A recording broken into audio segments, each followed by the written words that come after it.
This podcast is brought to you by Customplan Financial Advisors, Inc., an independent insurance managing general agency in Canada. Financialpodcast.ca was developed with one goal in mind: to educate Canadians on important topics that affect their financial well-being and make it readily available to all. We welcome you to plug in and learn with us. If you have questions, please email us at contact@financialpodcast.ca.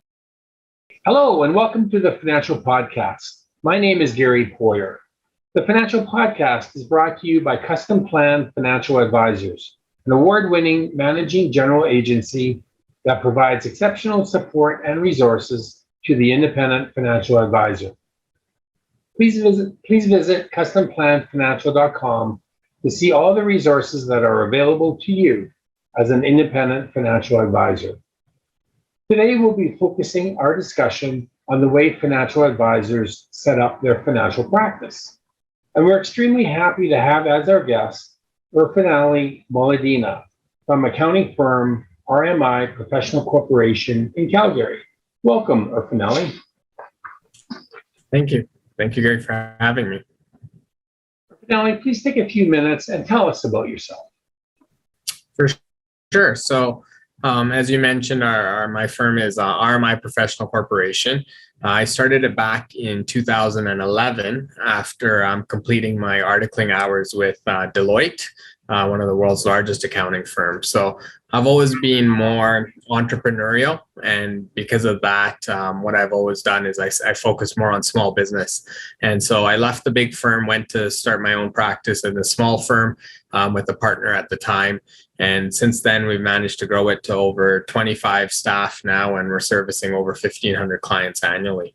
So a lot of our focus, we deal, like I said, mostly around small business accounting, various industries, various structures, dealing with everything from financial advisors to professionals to different different retail corporations, and of course individuals and their personal taxes and tax planning around that. So it's on the personal side, I am a happy father and husband of two little kids. We've got a 4-year-old son and a 1.5-year-old daughter. And so that outside of work, that keeps me very busy, of course. And in those extra few minutes I have, I love sports. So big hockey fan but love all things about sports and business. Oh, excellent. Well, it sounds like you lead a very full life. Yeah, I like to stay busy. Yeah, that's great. Irfanali, when it comes to the financial services industry, it seems that the majority of financial advisors operate their practice under their own personal names. But there are some financial advisors that set up their own company by incorporating. At what point do you believe is it advantageous for a financial advisor to incorporate and operate under their own business? For sure. So there's always a couple different things I look at when we're talking about going from a sole proprietorship to an incorporation. The biggest is the taxation, and the second is liability. So what happens is inside of a corporation in Alberta, especially here, your tax rate is only 11%. So it's 9% federally, 2% provincially. When we compare that to our personal tax rates, those can get up to 48%, but they tend to average around 35 to 40%. So what I tell most of my clients is when you're able to save money inside your corporate structure, that's when you want to start to look at incorporating. Because if you can save $20,000 to $30,000 a year inside your corporate structure, you're ultimately going to be able to save quite a bit of tax on that to justify having the corporate structure and the costs you're going to incur for that. So that's factor one from taxation. The second factor comes in from a liability standpoint. And so liability wise, if you're a financial advisor that has a team that's working under you, and you have employees and you might have an assistant, and any of those pieces come into play, a lot of times you might want to look at incorporating just from a liability standpoint. If something goes wrong in that relationship, something goes wrong in the business, and you're a sole proprietorship, that other party is going to come and sue you as an individual. So that means your house, your car, your personal assets that you've built up are all at risk. Now, if we're inside of a corporate structure, they can only go after what's inside the corporation. And there's lots of different avenues of setting up the right structure to be able to even minimize liability further. So it's those two are the big factors I always recommend between when you're looking at being a sole proprietorship versus actually going forward with incorporating. Okay.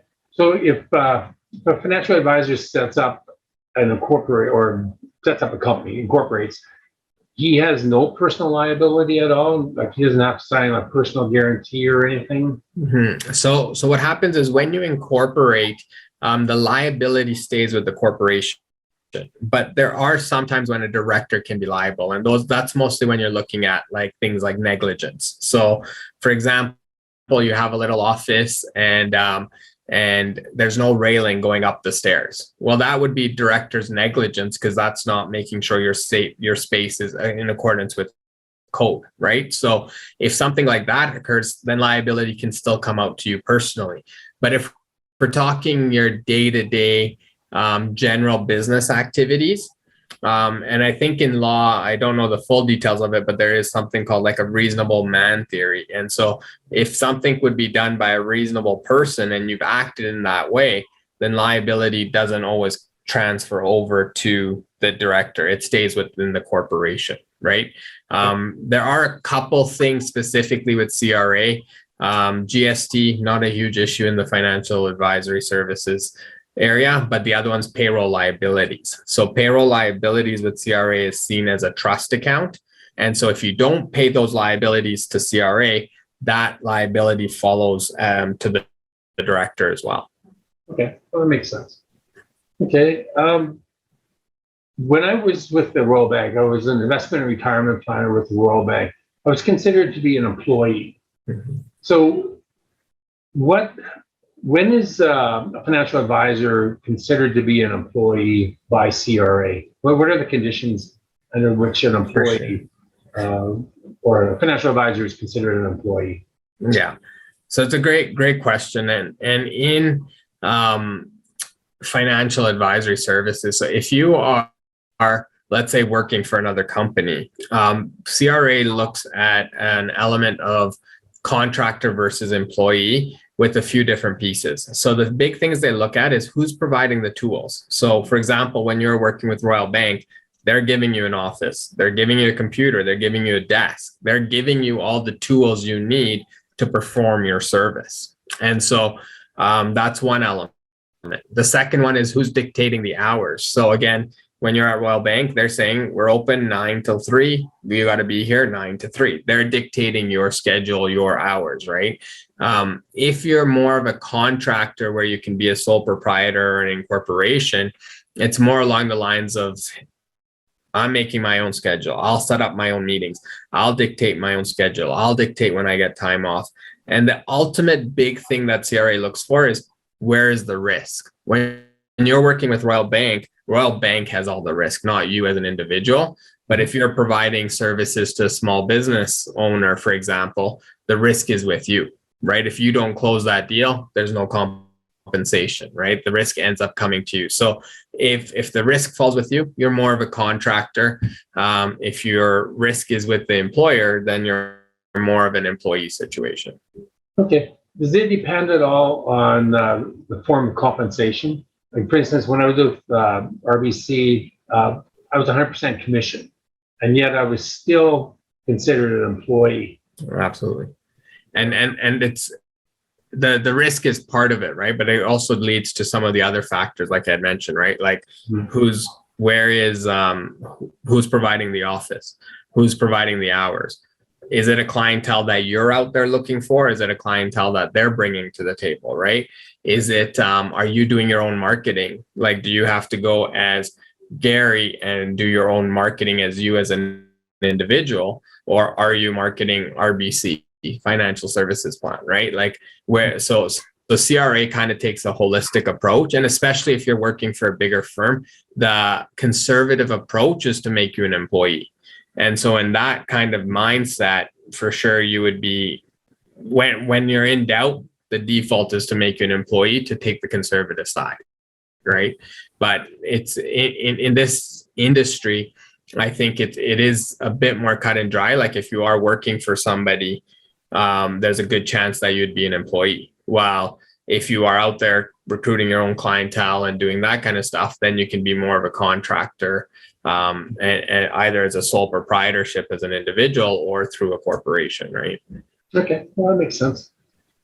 So financial advisors, if they don't incorporate, then they're sole proprietors. Correct, yeah. Okay. So when it comes to deducting expenses, can a sole proprietor deduct the same expenses as an employee, or vice versa? Can an employee deduct the same expenses as a sole proprietor? Very good question there. And a sole proprietor has an advantage in the sense that it can deduct a bit more. As an employee, so this is one key thing to keep in mind if you are an employee, is your employer can give you a T2200 form every year. That T2200 form dictates what you are allowed to deduct as employee expenses. So on there, we've seen things like, okay, you're taking out your own clients for lunches, so you can deduct meals. You require your own use of vehicle, you require a home office, then you can deduct those specified things, but it has to be employer-led. Your employee has to say that we require you to use these tools, therefore you get to deduct it. As a sole proprietor, they take more of a look of a business owner. So for example, when it comes to that with CRA, it is anything we can really justify that we need to spend in order to actually incur the revenue or earn the revenue, we can write off. There are some specific rules around that, but in general, if you need a new computer to do your business, that can be a write-off. If you need to have a home office and you need a place to work, that can be a write-off. If you need to go meet a mentor, that can be a write-off. If you need to go meet clients, of course, or any of that kind of stuff, use of vehicle. So you have a lot more flexibility as a sole proprietor, and you have control over the expenses you can deduct compared to if you're an employee, you're kind of at the mercy of the employer. Okay, well, that's interesting. What about the expenses that can be deducted for a sole proprietor versus when you're incorporated? If you incorporate, do you have more expenses that you can write off, or are they both the same? Good question. They are very similar. The biggest difference between the two is coming down to vehicle expenses, actually. So as a sole proprietor, you can write off a portion of your vehicle based on how much you use it compared to personal use. So for example, I drive around 10,000 kilometers. 60% of it's for business. I can write off 60% of all my expenses. So that includes my fuel, my insurance, everything. As an incorporated company, what you can actually do is CRA has specified mileage rates. And so right now, for example, on your first 5,000 kilometers, you can write off 55 cents a kilometer.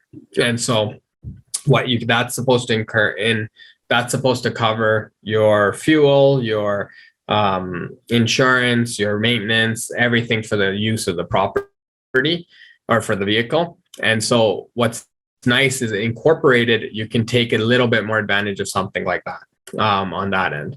And then the other big difference too that comes between the two is as a sole proprietorship, you have to be paying into CPP because of the way the income is earned. As an incorporated company, you have a way to skirt that if you wanted to, because you can take dividends out of your company. And if you take dividends, then you don't have to, then you're not contributing it to CPP. And that's important to know. If you don't contribute in, you'll get less when you do retire. But some people come back and say, hey, I'd rather keep this money, invest in myself, use my own strategies, and have more control over it compared to putting it into CPP and hoping for the best down the road, right? Right. Okay. That actually brings up a couple of questions.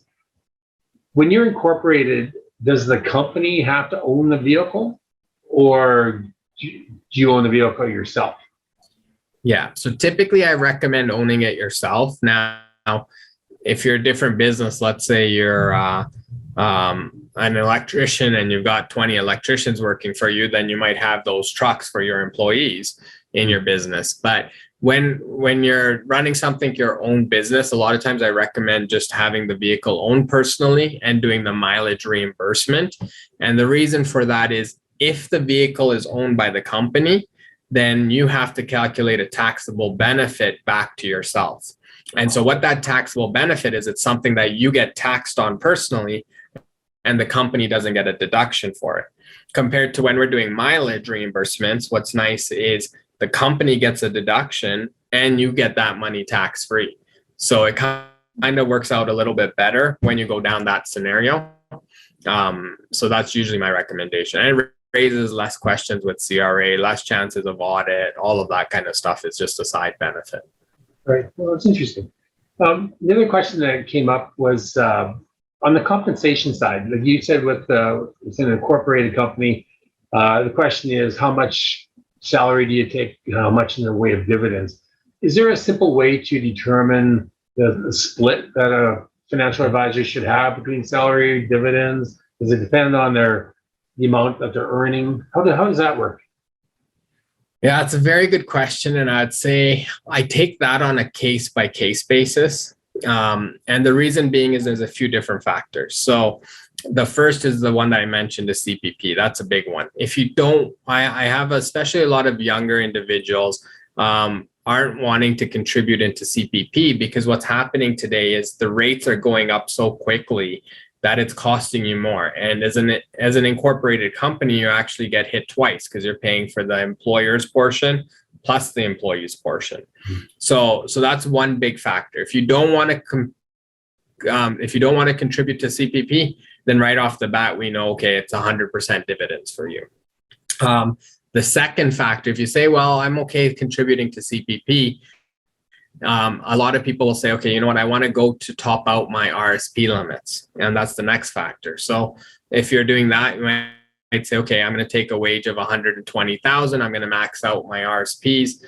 So then this way you can factor into that. So that's something, second thing to look into.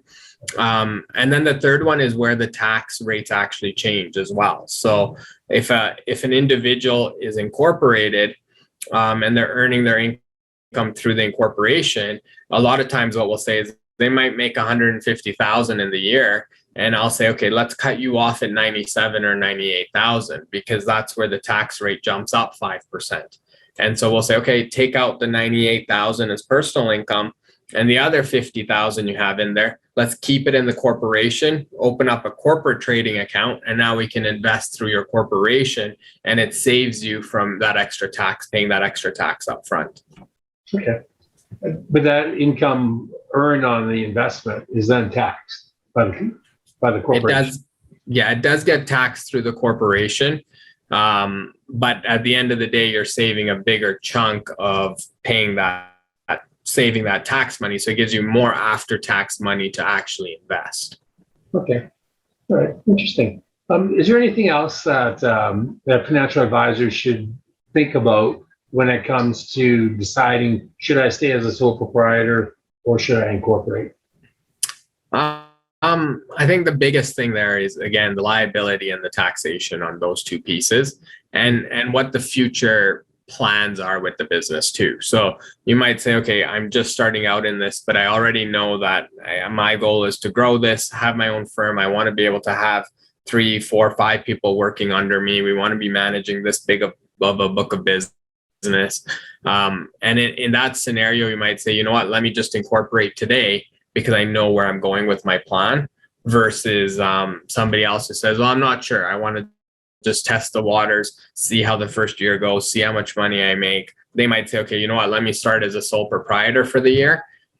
And then after that, we can always look at saying, okay, you know what, things went really well. Let's incorporate next year. So it's taking the holistic approach. I like to do that and say, okay, what's the long-term plan? Where are you in your situation? Where are you in your life and different things like that? Right.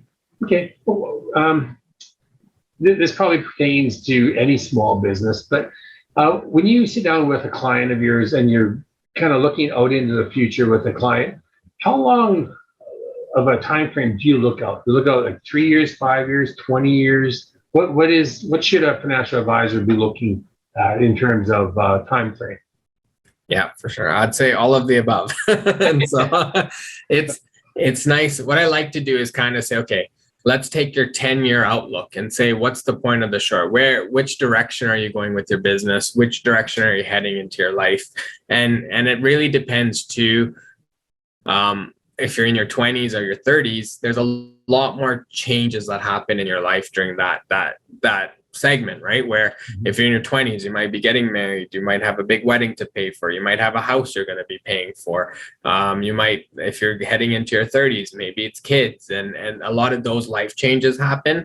And so it's important to be looking at that holistic approach and saying, okay, let's look at what the next 10 to 15 years looks like, so we can do some planning around what your income needs to be to qualify for the house that you want. And okay, if you want to send your kids to private school, well, let's look at that cost. And so I think if you're going into your later years, you're in your 40s, 50s, 60s, now it's kind of saying, okay, well, now let's start looking at what retirement looks like for you. When do you want to retire? How much income are you going to need? And it's a lot of the planning that happens by the financial advisors too, in terms of saying, let's make sure you got enough money in the retirement portfolio. So I think I always like to say, what's that point in the short, which is your 5 to 10 year outlook?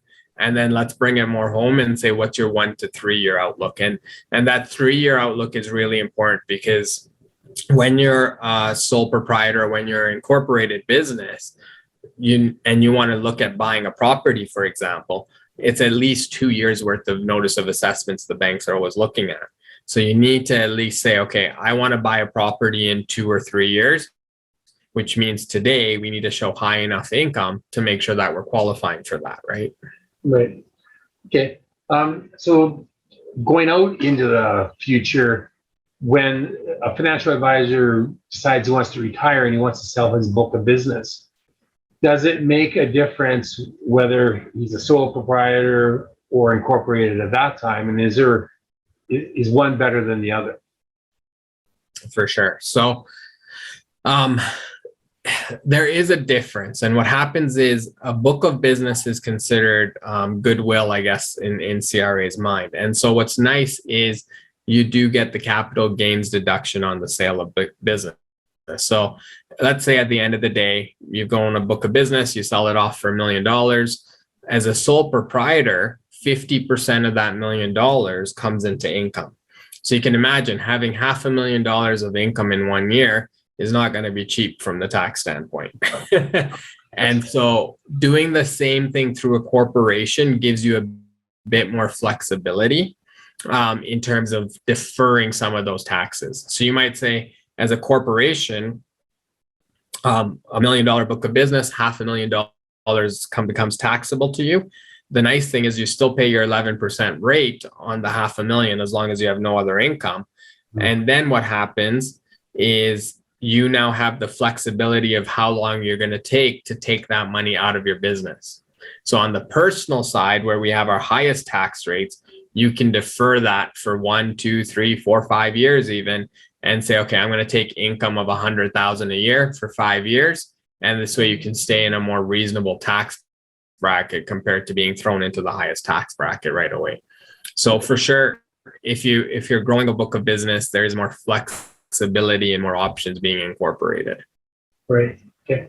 We just, listening to you or talking to you, Irfanali, it tells me, or it verifies why a financial advisor, even though, a lot of them are certified financial planners, they need to talk to their advisors, whether it's an accountant like yourself or an estate planning lawyer.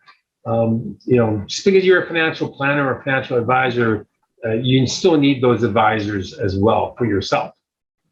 Absolutely. Yeah, I completely agree. And it works both ways, right? Like a lot of times, even with our clients, we'll say, no, when it comes to management of those investments, let's go talk to a financial planner. Let's talk to a financial advisor. But when it comes to the structuring of your business and that element of it, for sure, tax lawyers, accountants, a lot of them should be able to assist in that space.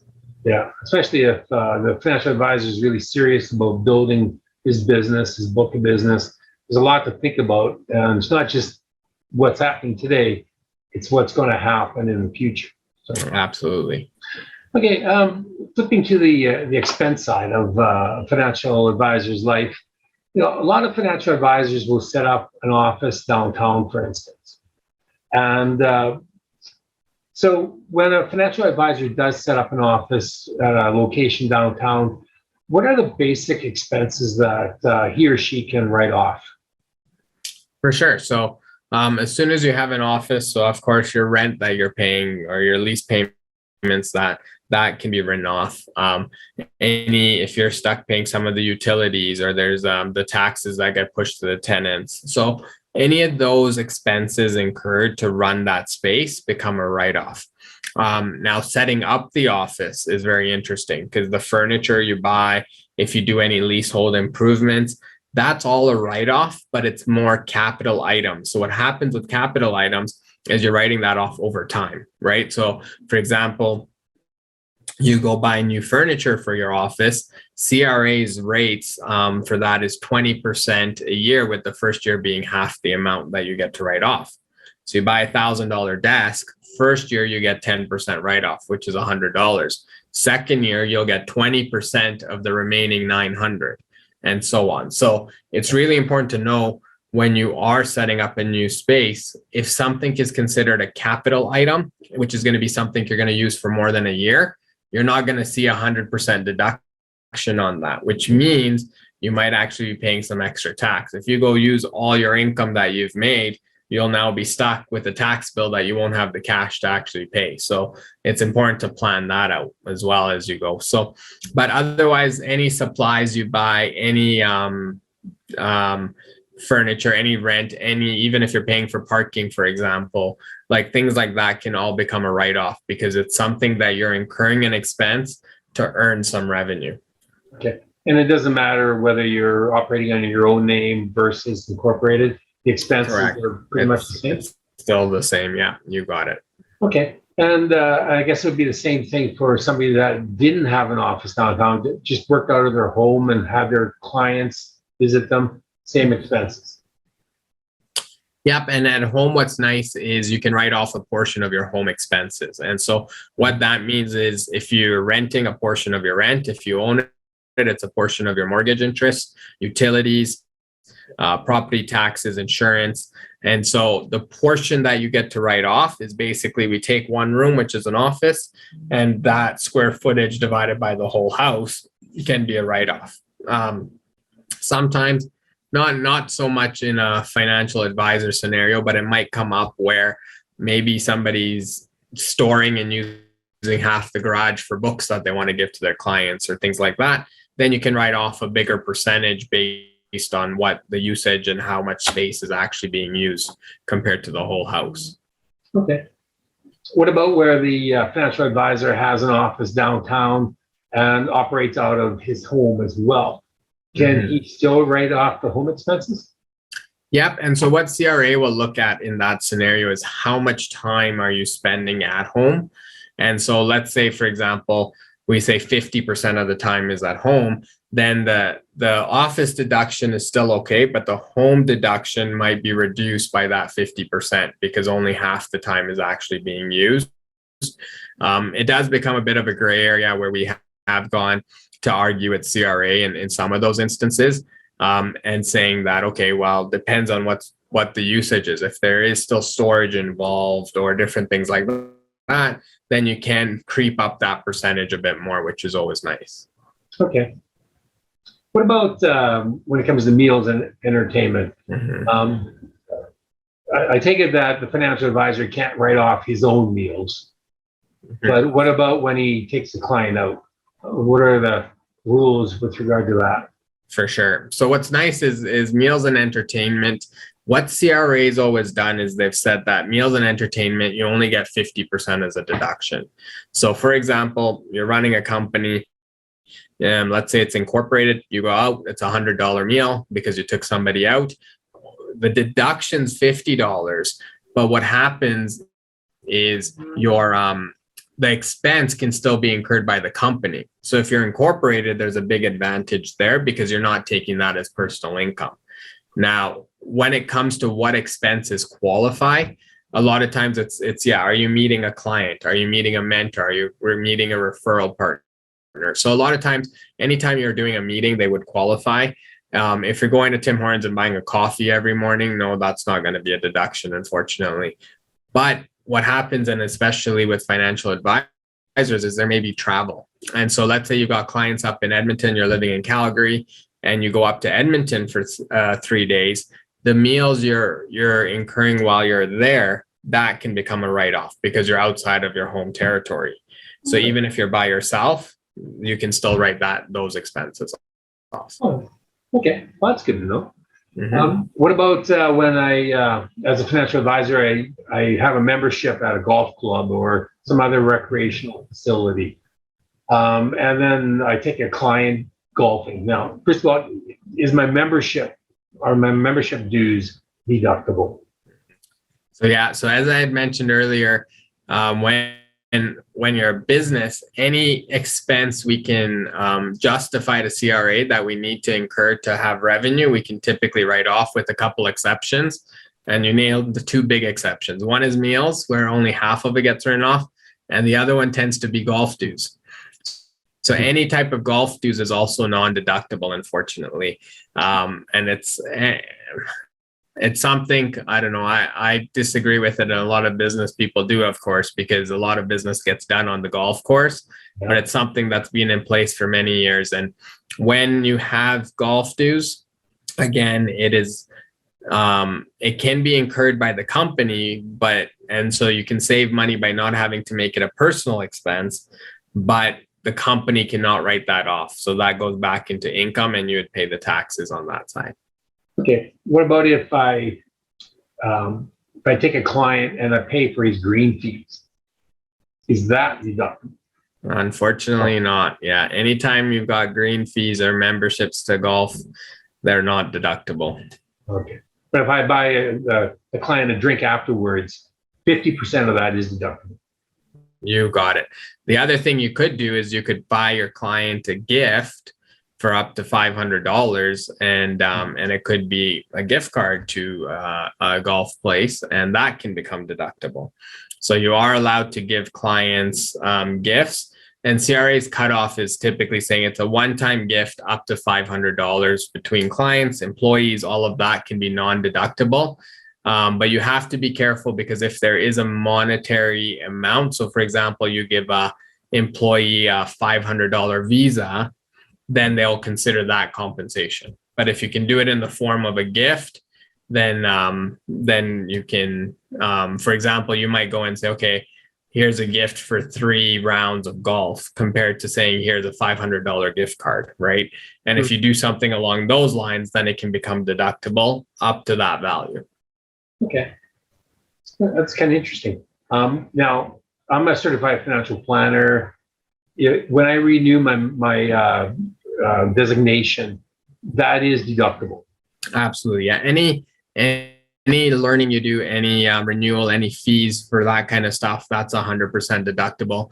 Any training you're doing, and the training, what's nice too, is it doesn't have to be restricted to financial planning, like your expertise, but you might be doing some marketing training, you might be doing some business or anything along those lines. That's all deductible for sure. Okay, well, that's interesting. Is there, like when it comes to conventions, like let's say I qualify for a convention and I travel to Toronto. Mm-hmm. If I have to pay for my airfare, is that deductible? You bet. That is deductible. And what's interesting that a lot of people don't know, actually, even in the accounting space, is it's limited to 2 events per year. So for example, let's say you go and travel to Florida for a marketing conference, and then you go to a convention in Toronto, and then all of a sudden you go to Vegas for another convention. You might have a hard time justifying all 3 trips. So the CRA will probably deny one of them, depending on the type of event you're going to. So convention specifically, you are limited to 2 per year. Okay, and there's no carry forward. I use 2 and then carry 2 per calendar year. That's the way they'll typically look at it. Yeah. Okay. All right. What about this kind of touches on meals a little bit, but let's say I put on a seminar and I provide, it's a full day seminar, I provide lunch for the client or for the participants. Is the cost of that lunch fully deductible, or is it restricted to the 50%? So in that case, you'd be able to write off the full deduction. Where the 50% deduction comes in is more like, okay, I'm going out with a client, for example, one-on-one. But if you're hosting a seminar, an event, all the costs associated with that event get to be written off 100%. Or even let's say you've got some employees, you can hold up to 2 events a year, and as long as everybody is invited as your staff, you can write off the full cost. So a typical example is a Christmas party or a holiday party, where you'll say, okay, everybody's invited. Does everyone have to show up? No, but everybody's invited. And because of that, you can write off the expenses relating to that event at 100% as well. Okay. Just a couple more questions. When it comes to like electronic equipment, like fax machines, telephones, computers, how is that treated as an expense? And does it make a difference whether I buy the equipment versus leasing it? Mm-hmm. That's a great question. So again, it goes back to, so that the standard treatment, let's say it's a computer or fax machine or any type of equipment you're buying, your standard treatment goes back to capitalizing that asset. So we get the deduction again over time. So I might go and spend $1,000 on a new laptop. My deduction and my write-off on that will happen while I have the laptop. And it's obviously bigger in the first years, and then the amount gets smaller and smaller as time goes because the value of the asset's reduced. Now, when you brought up, does it make a difference if you're leasing or financing or buying it outright? There is a big difference there. And the biggest difference is when you're leasing something, you get to write off 100% of the lease. So for example, I go and lease my photocopier is a really good example. And that monthly payment you're paying for the lease of the photocopier, you get to write that off 100%. Even if your lease will come back and say, okay, in 10 years, you're going to own the machine or you can buy it for $1, that lease payment still becomes 100% deduction for you from a taxation standpoint. If you're financing something though, then it's the capital asset. It gets capitalized, and then you go based on CRA's recommended rates. So depending on the asset, there could be a tax difference there, but sometimes it's very minimal and sometimes it could be significant depending on what asset that you're actually acquiring. Okay. We touched on this a little bit earlier about with renovation costs. So if I move into an office downtown, I don't like to set up and renovate, that's considered a capital expense. Correct, yeah. Is it the same thing if I modify a doorway? For instance, let's say that I've got some clients that are wheelchair bound and I need to widen the doorway. Is that still considered a capital expense, or is that a current expense? Yeah, and so a lot of times what they'll do is if there is improvement to the space, we're considering that as capital. So a good way to think about it is, okay, I have my space and I have a kitchen in it and I have a fridge. And so my fridge is a standard fridge. It doesn't have any water machine. It doesn't have make ice, doesn't do anything like that. It's a standard fridge and it breaks down. And I go buy the same fridge. So I go buy another fridge. Obviously it's a newer model, but it doesn't have ice. It doesn't do anything. It's just a simple fridge that I had just like before.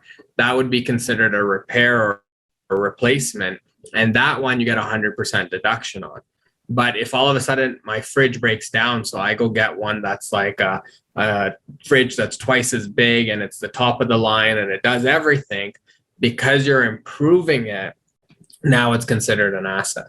And so anytime there's some sort of improvement happening, then we end up capitalizing the item. When you're just going and replacing something, then we can actually expense it out.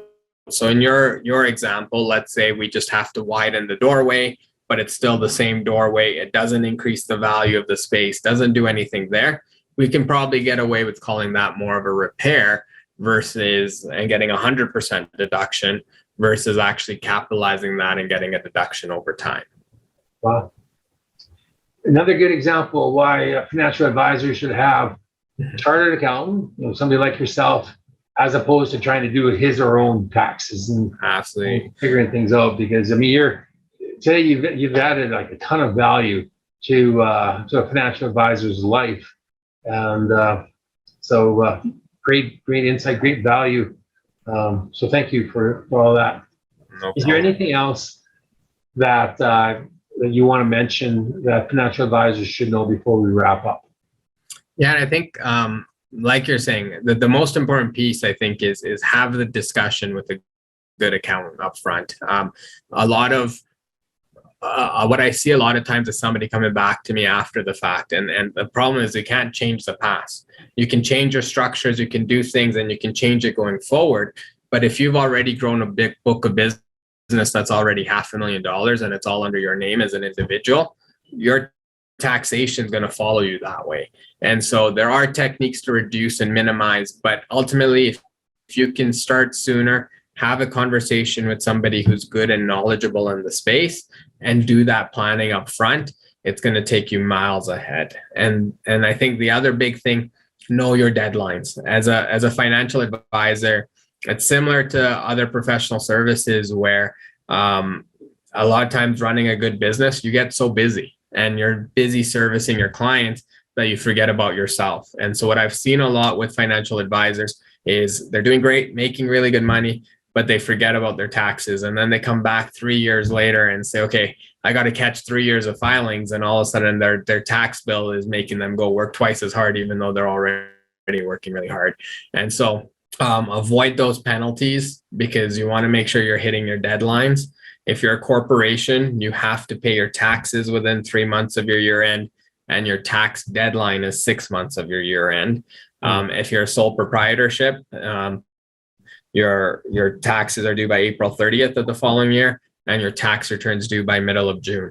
And that deadline piece, the middle of June or the 6 month deadline, is very crucial because your penalties start at 10% of what you owe, and they only go up the more you're late. If you're late multiple years, it goes to 20%. If you're consistently late, I've seen them CRA throw a 50% penalty on people. Oh. So the biggest thing is know your deadlines, stay on top of your stuff. Sometimes if you're so busy, get a bookkeeper, get a firm that can help you with the bookkeeping as well, because the most important thing is making sure you're getting the filings in on time, getting things done so you're not getting those penalties.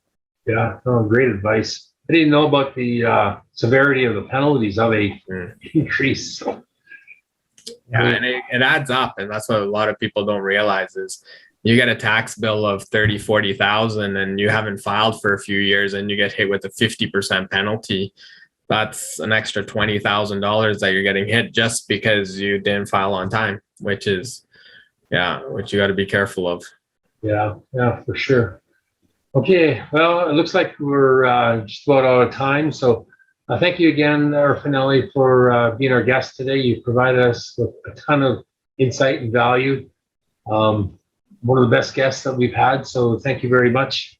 Irfanali, how can our audience get in touch with you if they want to do that? For sure. So you can find us online at accountantscalgary.com. We do service everyone across the country, but we are based out of Calgary.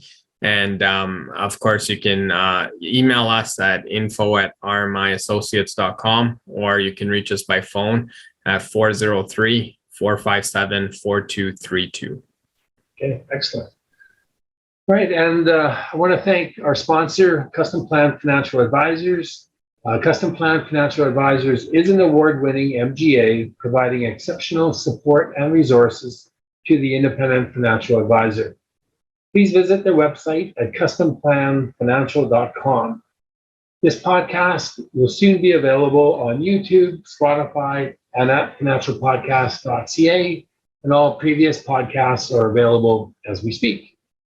To be notified directly when new podcasts are available, please subscribe by visiting financialpodcast.ca. If you have an idea or a topic for a podcast or know of someone who would make a great guest, please send us an email at contact@financialpodcast.ca or info@financialpodcast.ca. We love also to receive any feedback that you have.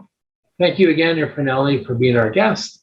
And to everyone else, have a fabulous day. The views expressed here are those of the participants and not those of Customplan Financial Advisors, Inc., its affiliates, or subsidiaries. This is not intended to serve as a complete analysis of every material fact regarding any company, industry, or security. This presentation may contain forward-looking statements. Investors are cautioned not to place undue reliance on such statements, as actual results could vary. This site and podcasts are for general information purposes only and does not constitute investment advice and is not intended as an endorsement of any specific investment product or service. Individual investors should consult with an investment professional about their personal situation. Past performance is not indicative of future results. If you are unsure about what is the best course of action for you in your financial planning, then we suggest you consult a fee-based independent financial advisor or get in touch with us to discuss your individual situation. Our phone number is 604-687-7773.